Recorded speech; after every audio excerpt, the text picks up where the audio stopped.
We'll intervene whenever we decide it's in our national security interest to intervene. And if you don't like it, lump it. The problem with America is not that we go around marauding around the world imposing ourselves. The problem with America in the last 10, 15 years since the end of the Cold War, really in the last 60 years, is that we've been too slow to get involved. I don't know how many Iraqi civilians were killed, but I can assure you that the number is the absolute minimal that it's possible in modern warfare. Every nation in every region now has a decision to make. Either you are with us or you are with the terrorists. That land over there is yours. You'll go back to it one day because your fight will prevail and you'll have your homes and your mosques back again because your cause is right and God is on your side. Welcome to the Darkened Hour. Okay, Adam, so a bit of a catch-up conversation really on what I know you've been working hard researching all about the Ukraine and the historical connection with the Ukrainian far right and the CIA. So that's something that really intrigued me because I'd known about this Azov battalion far right Ukrainian thing from 2014, but then the period of history I didn't know so much about was like the Second World War era, and reading about that and Ukrainian nationalism and this genocide of the Poles that took place in that time period, and then to see the CIA jumping in and grabbing some of those guys for operations behind the Iron Curtain immediately after, kind of Operation Paperclip style. That was fascinating to think that there is this connection that runs from then. So where have you been going with your research into this? Well, there was one video that I did, which was basically centering on Operation Aerodynamic, which was a CIA operation that was to exploit anti-Soviet Ukrainian resistant groups in Western Europe for intelligence purposes. And it involved one individual by the name of Mykola Lebed, who, by the way, was a Ukrainian nationalist and guerrilla fighter who was actually tried for murder of the Polish Interior Minister Borysan Pierki in 1934. He was sentenced to death, but his sentence got commuted to life imprisonment. But good luck fortune happened upon Lebed because in 1939, Germany invaded Poland and they recruited him to continue his spying operations on Soviets, in which he was a part of the, I want to say it's the Organization of Ukrainian Nationalists, which was an ultra-nationalist political group created in Vienna, in which they were accused of war crimes, killing Polish Jews pre-invasion of Germany. So the German Nazis, as a Nazi Germany intelligence arm, basically saw some value in Mykola Lebed. And his profile was basically well known in Eastern Europe. And along with Stephen Banderas, who the media is now reporting to an extent about his connections with neo-Nazis, nobody's talking about, of course, the more nefarious individual, Mykola Lebed. I don't know if Stepan Bandera is the more public face of it, right? Because he's the one that the media reports as being on the papers. And he was in jail when the big massacres happened, although he was technically the head of the organization that did him. So Lebed was like acting chief. So I don't know if Ukrainian nationalists today march around with Lebed posters or not. I haven't seen that reported. But Stepan Bandera is just one half of a fraction of a degree away from that.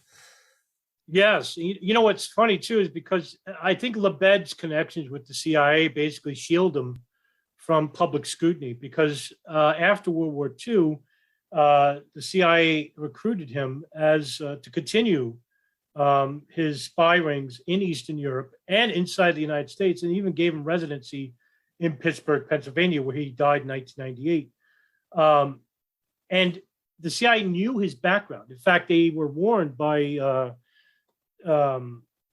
the State Department about their connections with this individual who killed, is responsible for the tens of thousands of Polish Jews in Poland. And the CIA basically were worried about what's the CIA doing with individuals like this. So they classified his information for decades.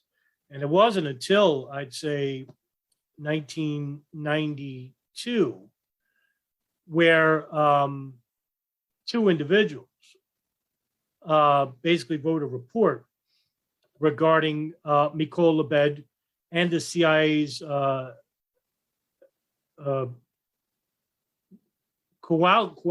commiserating with this individual and conducting operations for decades, even throughout the height of the Cold War, which is where his value was most imperative and most valuable. But in his classified documents, I forget their names. The two individuals who wrote the report called Nazi Hunters.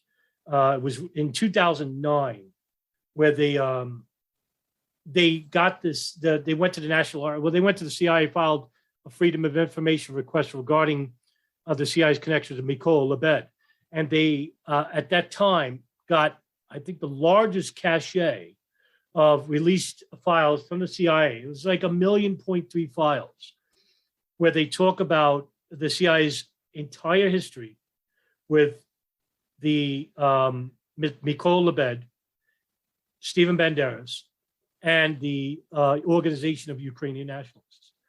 And this program was so big that it involved other governments in, say, Germany, France, Italy. So he had spy rings all throughout Eastern Europe that were operating inside Soviet influential groups that were operating all throughout Europe. And because the United States were worried about the communist backlash of the 1950s and 60s, they invited Mykola Lebed to live inside the United States, to continue operations inside the United States. So even though here's a guy who has a nefarious profile, he's a murderer, yet the CIA is actually dealing with this individual. So between the years of 1952 and 1974, the CIA even funded his research center called Prologue, which he was the deputy chairman until 1974. And he was on the board of the Ukrainian Society of Foreign Studies in Munich and Toronto up until his death until 1998. And it was a huge revelation, that goes back, because I know that there have been reports recently that shows, the CIA is involved with Ukrainian ultranationalists from 2014 onwards. But no, it goes much further than that. And I would submit to you that probably in the future, with the release of more files and documents from the National Archives, say in 20, 30 years from now, hopefully sooner, will show just how invested the American intelligence apparatus, State Department were involved with Ukraine ultranationalists. Okay, so two things. That you think we might see a continuous relationship basically from the 1940s to the present day? Yes, very much so. I think that's going to be the case. And I'm wondering what they were getting up to, because what I've read about Lebed, he was involved in intelligence gathering and spying, running spy rings behind the Iron Curtain in Ukraine. But I'm wondering also if it went into sabotage missions and that kind of thing. I don't know. Right. And I think that's a great question, right? Because who knows what kind of false flag attacks were happening all throughout those, 30 years that he worked for the CIA. I couldn't tell you because you must have a dedicated core of Ukrainian nationalists who are totally opposed to the Soviet Union, ready and waiting to be weaponized all throughout the Cold War. And I wonder what happened with them. What were they doing? What were they up to?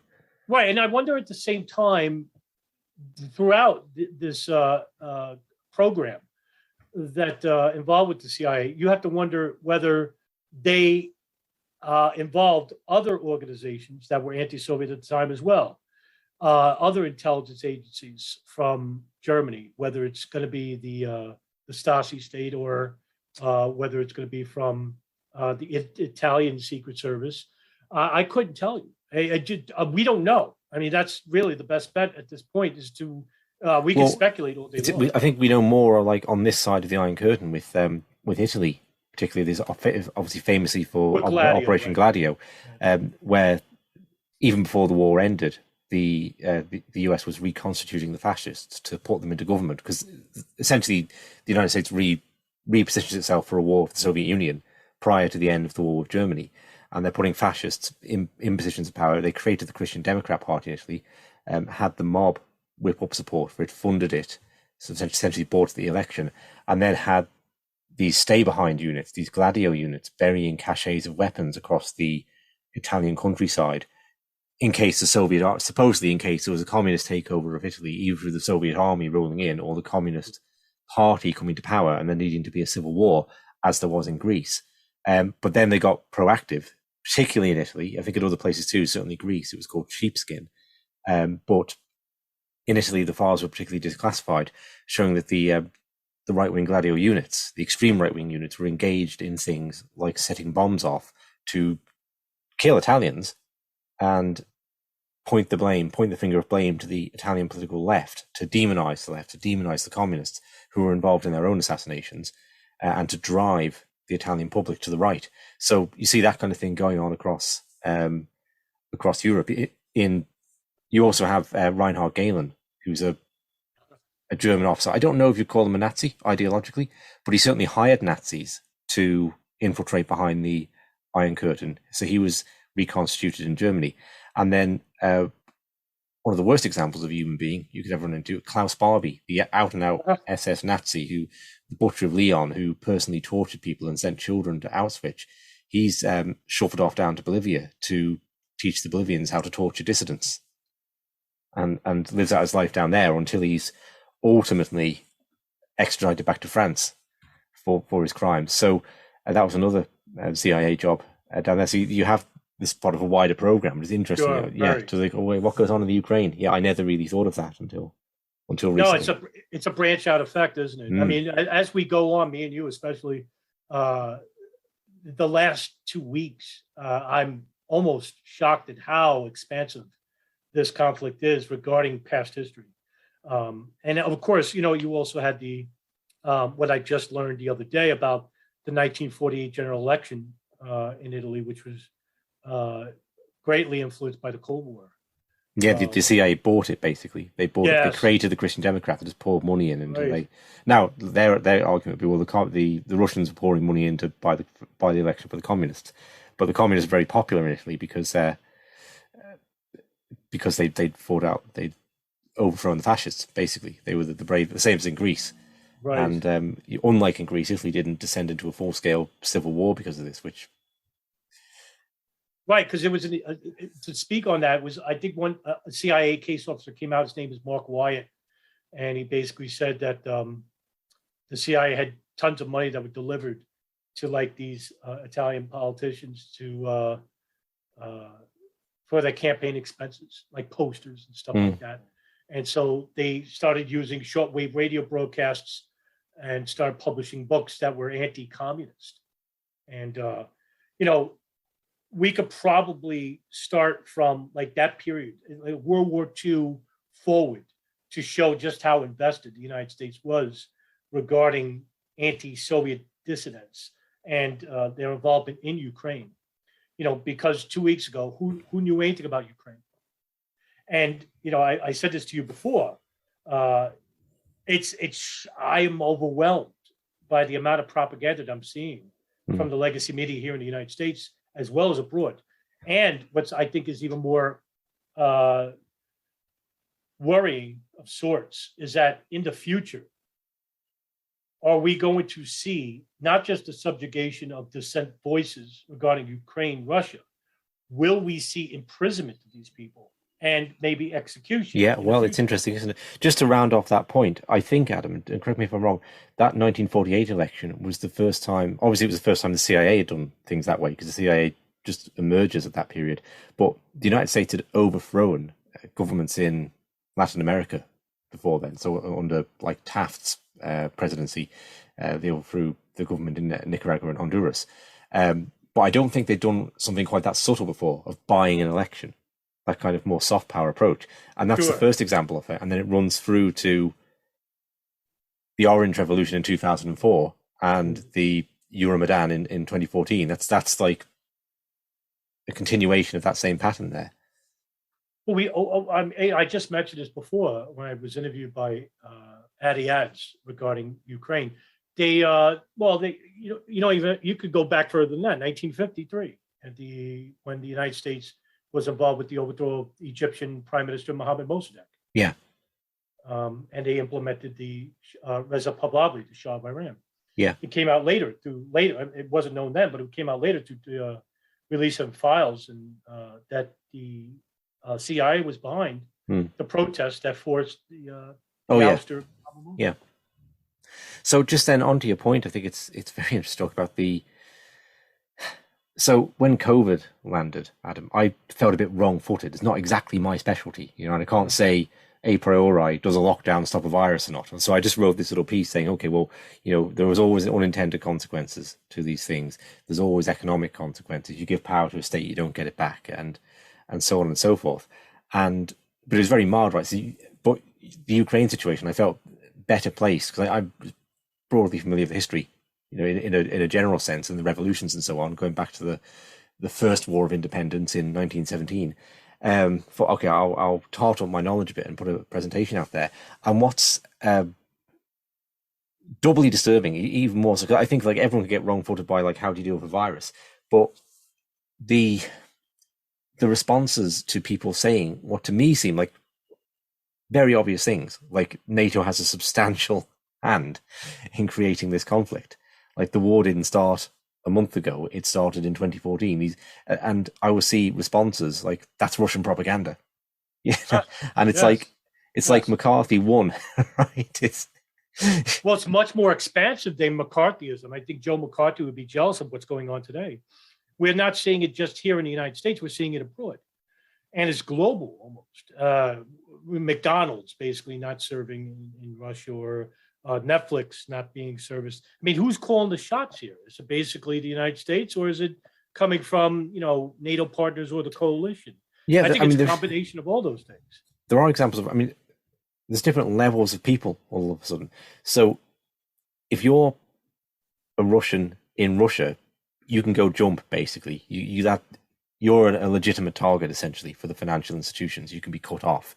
Okay, but I also see this counter-narrative. Well, we shouldn't be unkind to Russians outside of Russia because it's not their fault. So you shouldn't not serve a Russian who comes into your shop or whatever. Okay, and also you see little bits here and there of Russians. That there was a guy in the orchestra who he wouldn't denounce Putin, so he got booted. The Welsh orchestra are not playing Tchaikovsky this year now. That's incredible. Yeah, that's a new thing. And there was a case of a doctor refusing to treat Russians in Germany. So it's interesting, right? So to get blackballed in the West, you have to A, be Russian, and B, refuse to denounce Putin. Okay, well, I have one of those qualifications, not because I like Vladimir Putin, because I'm not jumping through the hoops that people set up of what we've all got to denounce this week, and it's just, no, I'm not doing that. So I already have 50% of the qualifications to be excommunicated here. So where does this end? Right, this is a real, spiral. I just made a video regarding, I think, the new Muslims are now the Russians, regarding the new right or the left. Yes, exactly right. That's a great point, because we're seeing that right now, aren't we? The jump from neoconservatives of the public to the Democrats, and they're pro-war, all of them. And you take a look at viral media, and I've never seen such vitriol, such a want to not just in scale in proxy war, but global, U.S. intervention in Russia. I can't believe it. And one such person who's actually calling for an escalation in the conflict regarding the United States is Michael McFaul. For those who don't know, Michael McFaul was basically an advocate for the Iraq war. And he basically, I even retweeted him regarding that. And he later, by the way, he actually deleted the tweet where he said that Putin is worse than Hitler. I can't believe, just incredible.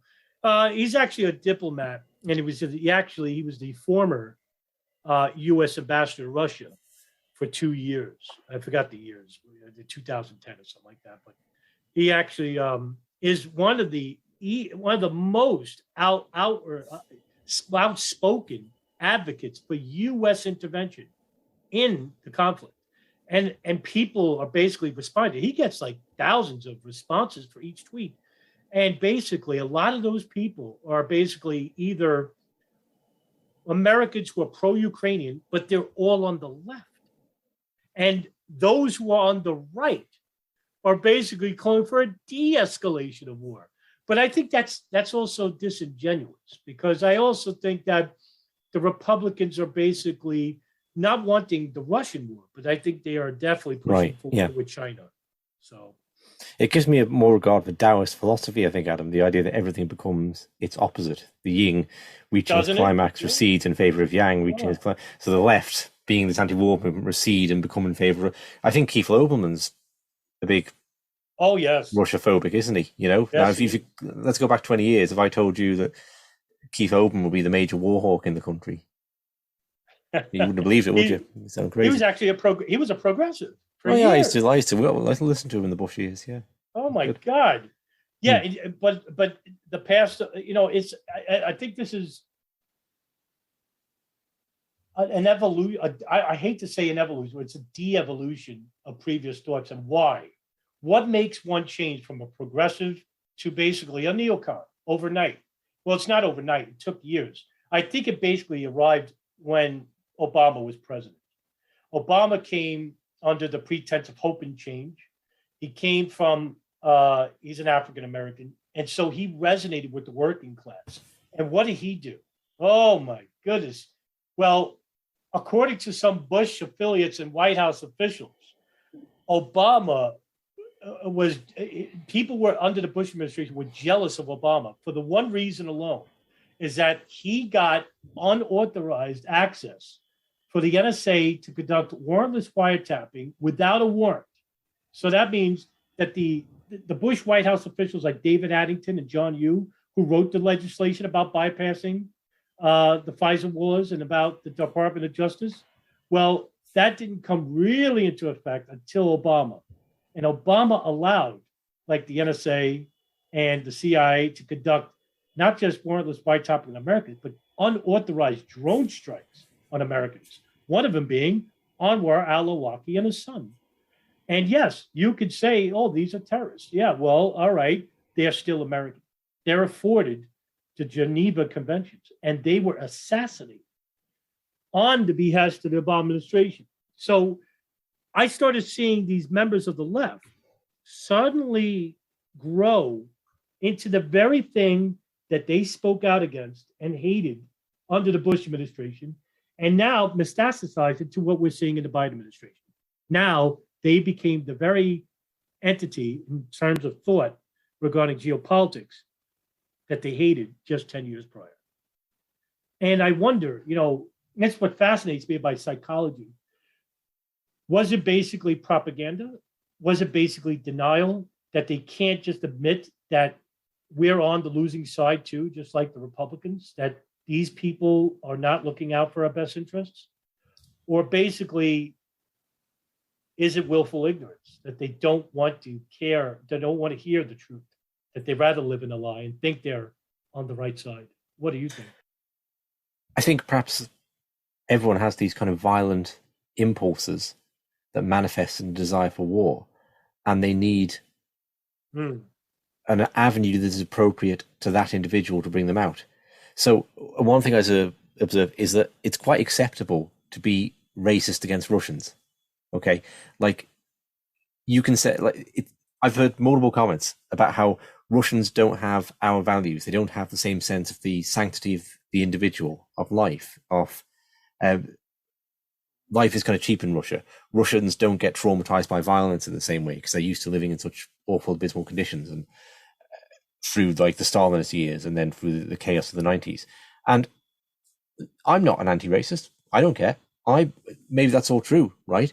But I'm just observing that the same kind of people who would find this completely unacceptable to say about any other group, now, like, you can pour all your inner suppressed racism out onto a group, and they're Russians. The way the right did it with Muslims in the noughties and the left so disapproved of. Now the left have their people they can project racist attitudes on, point a finger and say they are so very different to us. They're like the Japanese in the Second World War or something. They're completely not like us. They don't value life. They probably don't love their children, So, and right. That's really an interesting thing to observe. And the other thing I'm trying to wrap my head around, Adam, is the contrived nature of morality the morality of groups, okay? And because you see people like all the Ukrainian flags go up on Facebook or whatever, and people having these outpourings of grief about what's happening there. And I think, I don't want to be too cynical. I think you could be cynical about some of it. Like there are like influencers who recognize a Ukrainian flag is a good way to get eyeballs on their Twitch streams or whatever at the moment.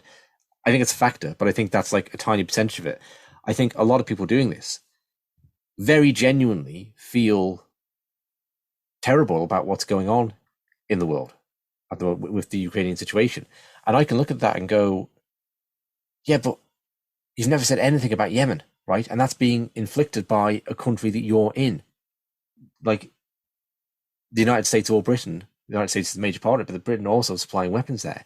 And you don't have a lot of power to do that. But if everyone who's like waving a yellow and blue flag around over the past couple of weeks had written to their local politician and said, I will not vote for you again unless you make waves about ending the supply of weapons to Yemen, that might have actually done something to actually stop a genocidal conflict that's killed, what is it, 200,000? And I hear figures from Minpress News, there's like potentially 20 million people in Yemen who could face starvation. Well, so this is 377,000 people are dead. Is it? Yeah. So what is this like? And I was trying to think about this in terms of like cults, right? So the Westboro Baptist Church, the infamous God Hates Fags cult, where they would picket the funerals of homosexuals, they would picket the funerals of US soldiers. And now I don't doubt there was a percentage of people with narcissistic personality disorders heading that thing up and just loved the attention and loved the idea that they could go out there and be as offensive as possible. But sure. I also don't doubt, from listening to the younger generation who have like the members that have left the church, that they felt when doing that they were doing a moral thing, a loving thing. That was the most loving thing you could do, because if you have a framework that says like this life is a little test and at the end of it, if you don't pass, you go to hell for all eternity, then it really doesn't matter how offensive or rude or in your face you are, or that you will turn up on like the most sacred and traumatic day of someone's life and just ruin it for them, because they've got to get the message, you know? And they felt they were doing a moral thing. And then when the framework fell apart, because it was intellectually inconsistent in some way, and they stepped out of it, they could see how crazy that was and felt awful, right? And I think it's something similar with the state in this, that people are immersed in a kind of cult of the state here. So they don't even know what's going on in Yemen, because they never think to look outside major media sources. And they're certainly not talking about it. I think it's the case that MSNBC went a whole year without mentioning Yemen. Ah, is that right? Yeah, it wasn't mentioned in the presidential debates, I don't think. It's just, I don't think foreign policy was. No, it wasn't. But, that's right. No, it wasn't. Obama started it. Trump carried it on. He could have stopped it. If there's anything you really want to say, that's the worst thing Trump did, that would be it. And Biden promised to stop it and didn't. This is like this, because the Saudis can't get their jets off the ground without American mechanics there. The Saudis just doing the flying, basically. Everything else is like an American effort. So it's interesting that, much like a cult, the state can direct people's moral energy. And I mean by the state, I mean the wider state media industrial complex can tell people what to be upset about, and that's what they go for then. And they can tell people, don't look over here. You don't need to be upset about the, 370,000 deaths in Yemen. And they won't be. They won't even know about it. Well, is it that they don't know about it? They don't care to know about it. They know what's going on, but they don't care. I think you'd be surprised how many people are just totally oblivious. If Dave Smith was explaining the situation on the Rogan podcast a while ago, and Joe Rogan was a bit like, what is this? Yemen, what's going on? Like, I think people are, if you're not listening to anti-war media, I don't specifically mean anti-war radio, I mean just anti-war media in general, there's a chance you just don't know about it. Or you think it's a faraway conflict. But no one's calling for the sanctioning of the Saudis. Yeah, right. I did see that. This is why it's shocking to me, because my argument with some of these people is that, where's your current outrage about the largest humanitarian crisis taking place? And that's Yemen. And some of those people basically say, well, that what you're committing is whataboutism. And I'm like, no, I mean, you show you're showing this fervent display of solidarity with a country that, you know, you didn't even know about 2 weeks ago. And that's going to be true because hardly anyone heard about Ukraine 2 weeks ago. And yet Yemen basically is a larger crisis. 3 million displaced, 377,000 dead, and the media blackout regarding this conflict is overwhelming. And because I don't watch TV, it's shocking to me that hardly knows about what's going on. That's why I can't say that what they're talking about regarding Ukraine or Yemen is basically what the TV is telling, because I don't watch TV. So if the news, if you're saying that the news ain't reporting Yemen, and you're probably going to be right, because when you look at, you know, on viral media, you know, ABC or CNN, they're not reporting what's going on.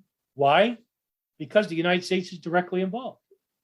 Indirectly, and anyway, to the extent they are reporting it, that's the part they're not reporting. Right, that's right. That's right. It's an entirely Western proxy war.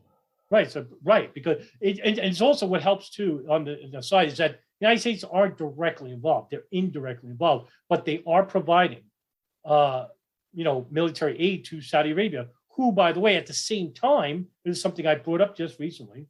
At the same time, they're still covering up the fact about September 11, 2001. Yeah. At the same time, so there's a problem here, as well as the murder of Jamal Khashoggi. So, if you talk to somebody from that Ukraine left type of that person who's basically pro-Ukrainian from the left, and you mention Syria, Libya, which are democratic wars, and the current crisis in Yemen, you will get an almost blank stare or a denial and a refutation called "you're committing whataboutism." I mean, that's amazing that people would say that whataboutism thing. Well, yeah. The difference is it's the government that I know you're not really associated with your government, but it's the government whose domain you live inside is the one that is perpetuating this, right? Whilst at the same time pretending to care about people in Ukraine. In Ukraine, right? And the other one I've heard is race. Okay, and initially I was like very rolling my eyes at this. Oh, it's just not. It's not the case of race. But then I did hear like there are a stream of Western journalists who thought it was sensible to go on and say like, but these are white people who are. White people, European white people. And okay, yeah, I could see if I was brown, that might not feel great. I could understand that. Yeah, right. Gosh, well, they don't even try and hide, do they? So I do get that, and at the same time, I do think it is human nature that the closer a conflict gets to you in proximity, right, and the more you can associate with the people, then the more you are going to have an emotional reaction to that. Like I feel that I would have a closer cultural bond to Ukrainians than people in Yemen, right. And it doesn't mean that's a good or a bad thing. It's just something you have to be aware of, so you don't not care about people. You know, on the Chinese saying that the tears of strangers are but water. You just got to be aware of that tendency within yourself. But like nobody cared about the 14,000 dead white people in the Donbass over the past 8 years, right? So it's not really a race thing. It's a worthy and unworthy victim. It's who the state directs you to, and if the state declares that white people are unworthy victims, that they ain't worth a hoot, you know. Yeah, wasn't that the one reporter who basically said I had to choose my words carefully, and then he said that then didn't. Yeah. I wonder what was he going to say if he hadn't chosen them carefully. I mean, my God, and he came right out and said, "This ain't Iraq and Afghanistan. This is a place where you maybe expect them to act like this." It's like... Right, you know. Meanwhile, the history suggests otherwise. You know, Europe is behind some of the biggest wars in world history. I mean, they're not even trying to hide the fact that you know, there's a bias going on here, and I think it's obvious. But also, I think there's a nefarious issue to this too, that they're covering up the United States' involvement and why they're in the Ukraine in the first place. And I think one such issue, basically, and I just did a video about this too, about biological and chemical webs that may be operating in Ukraine, and the United States came out and said that's not true. And basically, all of a sudden, this became Russian disinformation. Well, last week, U.S. Ambassador Nuland, Victoria Nuland, who basically is married to a co-signer of the Project New American Century, Robert Kagan, basically came out before the Senate subcommittee and basically said that the United States are working with the government of Ukraine regarding chemical labs in Ukraine. So it's no longer a issue of disinformation or misinformation. It's about the truth. And, I tweeted this the other day about Aetius the Greek, this famous quote that's attributed to him, the first casualty of war is the truth. And I think that's a great quote to use here and for every other war that's ever happened. And who knows, maybe, like I said, 30 years from now, we'll just get how much information released from the National Archives regarding just how much involvement we had with Eastern Europe regarding NATO countries from 1991 onward, and of course the Ukraine, and how much involvement there was in the Revolution of Dignity in 2014, which turned violent, which basically was the coup of Viktor Yushchenko. No, the media won't talk about that. I noticed that's one thing they won't ever talk about is the Revolution of Dignity protests. They'll talk about the Euromaidan ones. They'll talk about Orange Revolution to an extent, but they'll never talk about the Revolution of Dignity. I think I know why. And it basically will uncover the reports that are coming out now about CIA involvement in training neo-Nazi groups like Azov Battalion, which basically killed those policemen in the square in Kiev, and then forced their ways into the capital where Yushchenko had to flee. There's an interesting documentary. I think there is ambiguity about who the shooters were, and I don't necessarily just one group. There is an interesting documentary where it features a scene of like right-wing nationalists walking out of a building with these long cases. They're musical instruments getting in the fan. Right. Well, is that the documentary that was done by Oliver Stone? No, it's not. No, it's a one that was done specifically on who were the shooters. I've got a reference for it. I'll stick it in the notes for this. And Oliver, have you seen the film by Oliver Stone yet? I have, yeah. It's banned here in the United States, I think. You can get all these things on Odyssey. Yeah. Like you can watch Russia Today on Odyssey. Ironically, they've banned Russia Today at exactly the time Russia Today always goes to pieces, which is whenever Russia gets involved in an aggressive military action. Like suddenly Russia Today turns from this, like, I think far better than any Western corporate media source into like shilling for Putin, basically. So they won't call it a war. They won't call it an invasion there. It's an operation or something. So Russia Today, it should be called Anywhere But Russia Today, really, because it never provides accurate information on Russia, but it's really good at everywhere else. But yeah, this is a worrisome trend, as I noted before, that in the future, who knows, when it comes to like maybe China or maybe Iran, or maybe a conflict in the future where we'll see all dissenting voices against the war subjugated to silence. Yeah.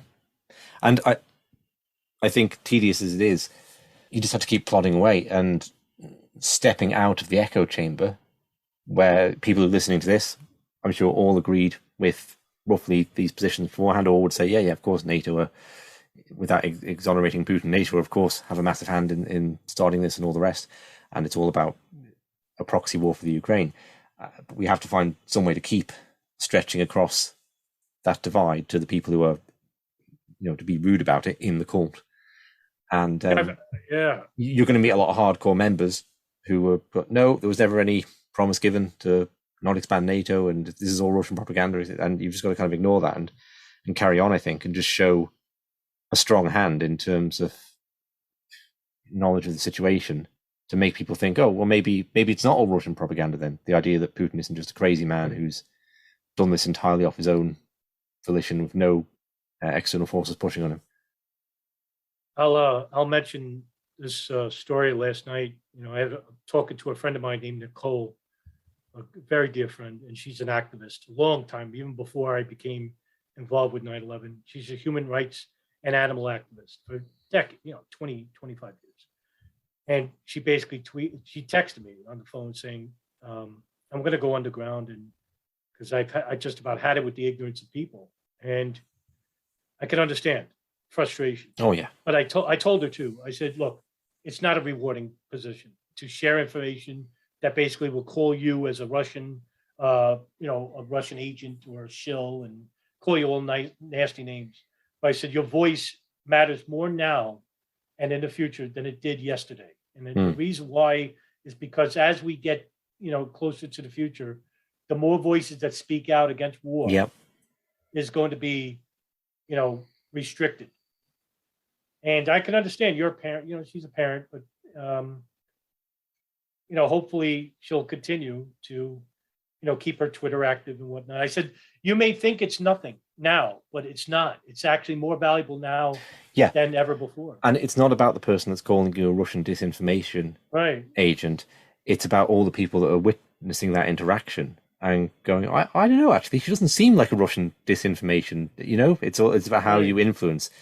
And that, I think we can probably relate to that, because probably there's been a time in your life when someone else has posted something online, which has given you the sense of having a bit more permission to speak, or feeling like, oh yeah, I should say something too then.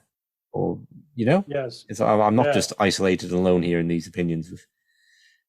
I think you're absolutely right. And, this is one of the most valuable things you taught me over the years that I've known you. Regarding 9/11, I was a very fervent activist and on Facebook, and you've seen it, where I'm getting into, vehement arguments, bis banal arguments with no players, no hijackers, and it served against my interest. Because my interest is not staying with an echo chamber. My interest is reaching those people. But how do you reach those people? Do you basically get into a disparaging argument with them? No, you have to have a rational conversation, no matter the attitude of the other person you're reaching. You have to be consistent, because that's the person you're trying to reach. And no matter what, it's almost like a sales pitch. If you say, F you to the person, they basically give up. That's it. You basically reverted that person back to his shell. That's how they win. Exactly right. You got it. Because they want to make you look like an angry, ranting idiot. Bingo. If you can step out of that, then exactly right. Actually, do you know what? Calling someone a Russian agent is not the most compelling argument in the world. Right. It kind of falls apart. Adam, we should conclude on that positive and happy. Yeah, please. Firing note. Yeah. And great, and we'll talk again soon with more thoughts on it. Richard, great talk. Thanks so much, Adam. Bye-bye. Take care, pal.